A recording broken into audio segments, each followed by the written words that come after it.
오늘 말씀에 보면은 20절에 보면 모세가 그의 아내와 아들들을 나귀에 태우고 애굽으로 돌아가는데 모세가 무엇을 잡았더라. 이거는 제가 사랑교회에서 그래요. 사랑교회 다니는데 이걸 주더라고요. 이걸. 이게 뭔지 아시나요? 지팡이입니다. 이거 분석을 깊게 됐어요. 그 사랑교회 오전 목사님은 큰 지팡이를 들고 이렇게 하시더라고요. 참 제가 계속 출애굽기 설계하지 않습니까, 그죠? 이 지팡이를 떡 주면서 기도하는 겁니다. 그래서 그 목사님이 제일 많이 강조했던 말이 무슨 말인지 아십니까? 목자의 심정으로 살아가라. 목자의 심정으로. 그 말이 계속 기억에 남더라고요. 그래서 목사님의 청계산 그 산이 있는데요. 거기서 교인들 4,500명을 데리고 그곳에 가서 기도해라. 우선 그 아시잖아요. 지금 주암산 기도원이나 지금 여러 기도원이 지금 다 죽고 있거든요. 근데 그 오조의 목사님은 저 의성 3분 사람 아닙니까? 다이네. 어릴 때의 큰 아버지 어머니의 사기도를 발견한 거예요. 거기서 진정한 하나님의 사랑을 발견한 겁니다. 그것을 알고 이 오조의 목사님이 기도를 막 살리는 막 그런 일을 하고 계시는 거예요. 참 너무 볼 때마다 우리 저 선배이시면서 하여튼 우리 고향 선배이시면서 영적인 선배이시면서 그런 모습 보니까 너무 은혜가 되는 거예요. 그래서 목자의 심정으로 사역하라 이렇게 이야기하더라고요. 그래서 오늘 말씀을 보면 하나님의 지팡이를 잡았다. 하나님의 지팡이를 잡았다. 그전에는 이 모세가 광야에서 목자의 지팡이를 잡았었어요. 물론 그것도 훈련이지만 목자의 지팡이에서 이제는 무슨 지팡이로 바뀌어졌다는 겁니까?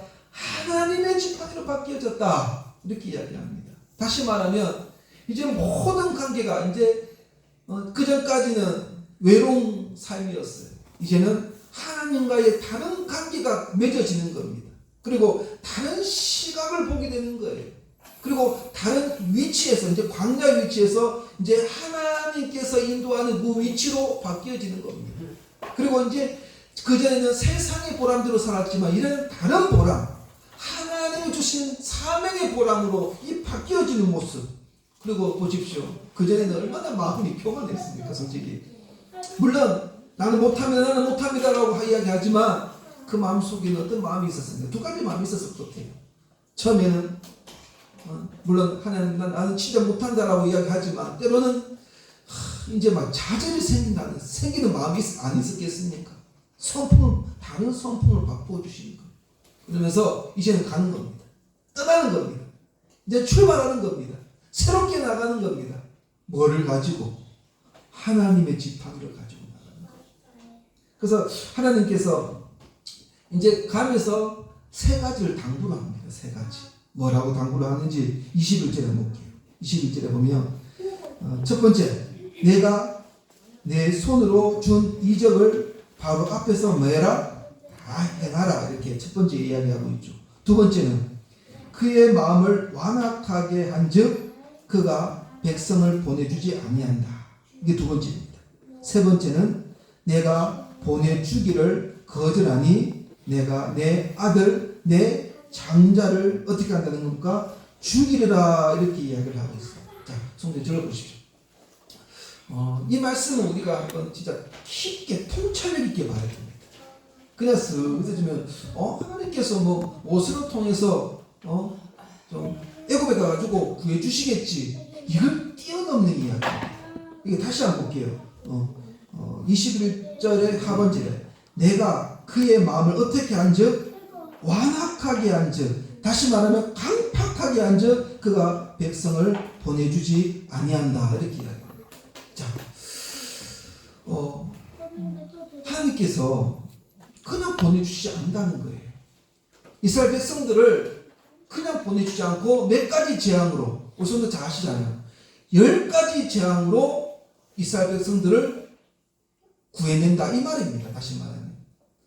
그런데 왜 하나님께서 왜 허용하고 있을까요? 그냥 한 방으로 끝내면 되는데 왜 쉽게 쉽게 보내주지 않는다는 것입니까? 왜 10가지 열 가지 계명이 아니죠. 10가지 재앙으로 말미암아 그것을 통해서 그 뒤에 보내게 하시는 겁니까? 그 이유가 무엇일까요? 우리가 이렇게 생각하면 안 됩니다. 하나님 힘이 없어서? 하나님 능력이 없어서? 우리가 건투를 상상해 보면 좀 이해가 되는데요. 건투는 어떻게 합니까? 몇 번 때립니다. 몇 번 때려서 마지막에 한 방 팍 때리면서 넘어지죠. 하나님 이런 하나님이 아니시라는 것입니다. 바로는 원래 마음이 강팍한 자였습니다. 아시잖아요. 원래 마음이 악한 자였습니다. 그냥 내버려 두시는 거예요. 내버려 두는 말미암아 이제 진짜 신이 누구의 신인지 어떤 신인지 한번 대결 해보자 이겁니다. 내버려 뒀다는 것입니다. 허용시켰다는 거예요. 성도님들 10가지 재앙을 주고 마지막 재앙이 무엇입니까? 유월절이죠. 이건 제가 뒤에 가서 말씀드리는데 그 이유가 있습니다. 딱 3가지가 이유가 있어요. 왜 하나님께서 바로 왕에서 10가지 재앙이 아닌 바로 한 방으로 그냥 가나안 땅으로 나갈 수 있는 방법을 왜 안 주셨느냐? 왜 그렇게 안 하셨느냐? 3가지 이유가 있습니다.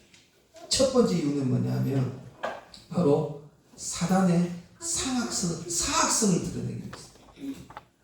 사단의 악함, 더러움. 사단은요, 우리의 두려운 존재가 아닙니다. 사단은 우리를 두렵게 하는 존재가 아닙니다. 무섭게 하는 존재가 아닙니다. 더러운 존재입니다. 사단은 악한 존재입니다. 사악한 존재입니다. 성경 보십시오. 지금 뒤에도 나오지만 이 10가지 재앙이 다 애굽에서 숭배했던 그다음 신입니다. 이 재앙, 개구리 재앙, 메뚜기 재앙, 이런 모든 재앙이 다 뭐예요? 그 당시 애굽에서 섬겼던 신이에요. 그 신이 그 애굽을 지배했던 것이었어요. 그 더러움을 드러내기 위해서, 그 악함을 드러내기 위해서. 자, 이렇게 보면 로마서 7장 13절을 한번 보십시오. 로마서 13장에 7장 13절에 보면은 제가 한번 읽어드릴게요. 그런즉 선한 것이 내게 사망이 되었느냐? 그럴 수 없느니라. 오직 죄가 죄로 드러나기 위하여 선한 것으로 말미암아 나를 죽게 만들었으니 이는 계명으로 말미암아 죄로 심히 죄되게 하려 함이라. 여기 보면 죄가 죄로 드러나기 위하여 선한 것으로 말미암아. 이게 무슨 말입니까? 지금 현재 우리 장로님도 기도하셨지만 지금 저기 이스라엘과 지금 발생 전쟁이 엄청나게 일어나고 있죠. 예전 심각합니다. 그 전에 시리아에서도 한번 큰 전쟁이 나지 않습니까? 내전. 근데 놀랍게도 그 시리아에서 예수 믿는 사람들이 엄청나게 많아졌다는 거. 2~3배가 됐다는 거. 왜 그런지 아십니까? 이들이 생각하기로는 이 자기가 섬겼던 그 신이 사랑의 신이 아니라는 것을 발견했어요. 사람을 죽이고 목자가 죽이고 불 태워 죽이고 매를 때려서 죽이고 알라가 진정한 사랑이 아닌 것을 그 죄악을 보면서 느낀 거예요. 그 악함을 보면서 느낀 거예요. 저 우리 믿는 이 알라는 진정한 신이 아니구나. 사랑의 신이 아니구나. 진정한 신은 하나님이구나. 그러면서 또 막 돌아섭니다. 성도님들, 우리가 세상이 점점 악해진다. 우리는 비판만 하면 안 되는 겁니다. 우리는 마음속에 뭐를 생각해야 됩니까? 복음이 필요하다. 저도 때로는 목사지만은 좌절할 때도 있고 우울할 때도 있고 넘어질 때도 많습니다. 성도님들, 제외에서 강당에서 설교를 하죠. 집에 가면은 다릅니다. 우리 셋째가 그랬잖아요. 아빠는 왜 이렇게 달라 그런 거예요. 그래서 다를 수밖에 없죠. 앞에서 이렇게 넥타이 먹을 있지. 아니, 그게 아닌 것 같아 이거는 거예요. 그럼 뭐겠어요? 어쩌면 저에게도 더 복음이 필요할 때가 많습니다. 물론 예수의 복음을 통해서 예수께서 죽음과 다시 사실 다 끝났지만 우리는 그 복음의 의식을 날마다 기억해야 된다는 거죠. 저는 그렇게 생각합니다. 더 내 마음이 연약해지면 더 제가 외칩니다. 복음이 더 필요하다. 복음이 더 필요하다. 이렇게 생각할 때가 많습니다. 성도님들, 잘 되십니까? 답답합니까? 뭔가 공허합니까? 혼돈합니까? 흑암 속에 있습니까? 더 복음을 더 사모해야 됩니다. 더 복음을 사모해야 됩니다. 두 번째 이유는 무엇입니까? 저는 늘 한 번씩 말씀드리죠. 두 번째는 자력 구원 불가능성입니다. 이게 뭐냐? 스스로 구원을 행할 수 없는 존재라는 것을 드러내기 위해서입니다. 이것은 애굽 사람에게도 보여주시기 위해서도 맞지만 이것은 누구에게 보여주시기 위해서였습니까? 바로 이스라엘 백성들에게 너는 애굽에서 나올 수 없는 존재야. 노예가 무슨 힘이 있었습니까? 하나님이 다 하셨지 않습니까? 노예가 힘이 없습니다. 우리가 원래는 죄와 사망의 법에서 있었던 존재이지 않습니까? 죄와 사망의 법에서 마침 애굽 사람에게 압제받은 히브리인처럼 우리도 그런 삶을 살았던 존재가 아니었습니까? 우리가 구원을 행할 수 있는 존재는 행할 수 없는 존재입니다. 자력 구원 불가능합니다. 우리는 이 세상에서 우리는 이 문제를 어떻게 적용해야 됩니까? 목사님 우리는 다 구원을 받았는데 또 구원을 받습니까? 아니죠. 구원을 받았습니다. 이미 끝났습니다. 이미 우리는 정목사로 구원받았고 우리 여기 앉아 계신 모든 분들이 다 구원을 받으셨습니다. 그런데 중요한 것은 두 번째는 우리는 어떤 삶을 살아야 되는가 이것을 이야기하고 있는 거죠. 구원받은 존재로서 어떤 삶을 살아야 되는가. 물론 하나님께서 이 성경에서 나오는 구원이란 말은 우리의 영혼의 구원 이건 이미 다 끝났습니다. 여기서 구원이라는 것은 우리의 삶을 하나님께서 늘 보존하시고 보호하시고 이끄시라는 것을 의미하는 거죠. 하나님 지금도 우리를 구원의 손을 펴시고 우리를 이끌어 가십니다. 가만두지 않습니다. 그냥 천지창조 만들었다고 끝났습니까? 아니었습니다. 그냥 예수님께서 십자가에 돌아가셔서 부활하시고 끝났습니까? 아닙니다. 우리는 지금도 우리의 삶 속에 늘 주님의 손을 잡고 우리가 때로는 우리의 감정에 의해서 우리는 보지 못하지만 우리는 내 옆에도 지금 성도님 옆에 주님이 계십니다. 지금. 우리 마음속에 주님이 계십니다. 영적인 눈으로 봐야 돼요. 이게 두 번째예요. 세 번째는 뭐냐? 세 번째는 구원은요 어린 양의 피로서. 자, 다시 말씀드릴게요. 구원은요 어린 양의 피밖에 없습니다. 이것이 어디서 나타나느냐? 마지막 6월절 사건. 10가지 재앙 중에서 마지막 어떤 사건이 일어납니까? 마지막 사건은 6월절이죠. 6월절. 성도 여러분, 이게 전체적으로 이야기하면은 무엇을 나타내기 위해서? 구체적으로 하나님의 완벽한 사랑을 나타내기 위해서였습니다. 6월절은 그냥 그 구약시대 때 6월절 그 6월절의 주인공이 누구입니까? 그 6월절의 주인공은 예수님이십니다. 무엇을 하기 위해서요? 우리의 사랑을 베풀기 위해서, 하나님의 완벽한 사랑을 베풀기 위해서, 하나님의 그 완벽하고 깊은 사랑을 위해서, 하나님께서 완벽하고 깊고 초월한 그 사랑을 드러내기 위해서 그렇게 이야기하고 있는 겁니다. 하나님의 사랑이 더 선명해지죠. 더 선명해지기 위해서 하는 것입니다. 히브리서 1장 1절에서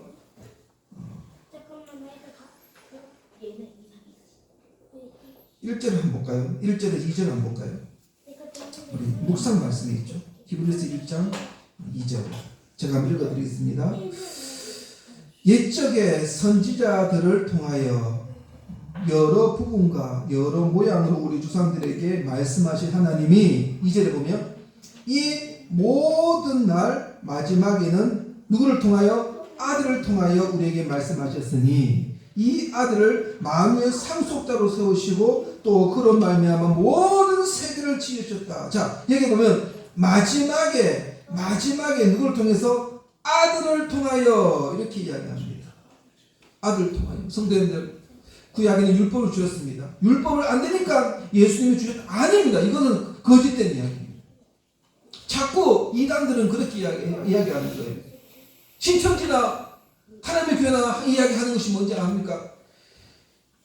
그전에 2000년 온 예수는 힘이 없었잖아. 능력이 없었잖아. 그래서 십자가에 죽었잖아. 그래서 내가 이 자리에 와서 하나님의 대언자로 내가 세워줘서 이딴 식으로 이야기하고 있습니다. 진짜 영혼을 망치는 이야기를 하고 있죠. 그는 그 사람들 보면 너무나 불쌍합니다. 아닙니다. 율법은 제가 지금 늘 말씀드렸죠. 율법은 죄를 깨닫게 하는 겁니다. 나는 할 수 없구나. 그래서 은혜는 누구? 예수 그리스도를 봐야 됩니다. 주님 있구나. 예수님 있구나. 예수님 보고 가야 되는구나. 이것을 알게 됩니다. 율법과 은혜는 같이 가는 겁니다. 이렇게 가는 겁니다. 그래서 성도님들, 그래서 이 바로의 마음을 깜빡하게 만든 거예요. 성도님들, 제가 전에 말씀드렸죠. 성경의 핵심은 뭐냐? 성경의 핵심은 예수 그리스도입니다. 성경의 중심은 뭐냐? 바로 오늘 말씀드린 것처럼 누구냐? 바로 복음의 복음. 이게 복음이죠. 다시 말하면 성경 전체의 주제는 뭐냐? 복음이신 예수 그리스도. 이 말씀, 이 주제 하나밖에 없어요. 다른 걸 여기서 인간이 아브라함이 어떻게 했고, 이삭이 저렇게 했고, 야곱이 저렇게 했고, 뭐 요셉이 저렇게 했고, 물론 그것도 중요하지만 그들이 다 맥이 연결되는 게 무엇입니까? 마지막에 누구를 태어나게 하기도, 마지막에 누구를, 그것을 통해서 무엇을 드러나기 위해서? 예수 그리스도를 드러나기 위해서 아닙니까? 성도님들 말씀에 창세부터 쭉 한번 보십시오. 이게 다 구원의 메시지입니다. 마지막에 누구를 태어나게 하기 위해서? 예수님을 태어나기 위해서. 이게 바로 10가지 재앙 마지막에 우승도 아시잖아요. 장자의 죽음. 그 문설주에 뭐를 바를 때? 어린 양의 피를 바를 때만, 어린 양의 피를 바를 때만 죽음에서 생명을 이끌어간다는 것을 우리는 기억합니다. 성도님들, 우리는 날마다 지금 또 물론 우리는 구원을 받은 존재입니다. 우리 영은 강건합니다. 왜 이런 이야기를 계속 할까요? 이미 구원받았으면 그만이에요. 왜 자꾸 저런 이야기를 할까? 성도님들, 우리는 계속 이 말씀을 기억하면서 각성해야 돼요. 그렇구나. 나는 예수 그리스도의 피로 말미암아 우리는 살아있는 존재이구나. 이것을 계속 우리는 기억해야 돼요. 죽을 때까지 기억해야 돼요. 그래서 제가 이런 말씀을 드리는 겁니다. 이거는 성도들에게만 말씀드리는 것이 아니에요. 저에게도 굳게 이야기하고 저에게도 굳게 선포되는 이야기라서 이야기를 하고 있는 겁니다. 고린도전서 5장 한번 볼까요?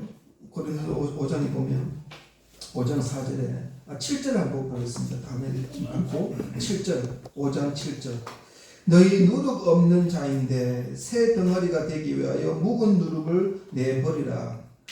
우리의 유월절 양 곧 그리스도께서 희생되셨느니라.